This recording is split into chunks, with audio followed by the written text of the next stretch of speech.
జనులకు తెలియని జపములు జరిపినదా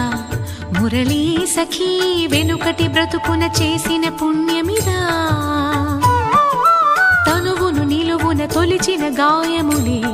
తన జన్మకి తరగని వరముల సిరులని తలచినదా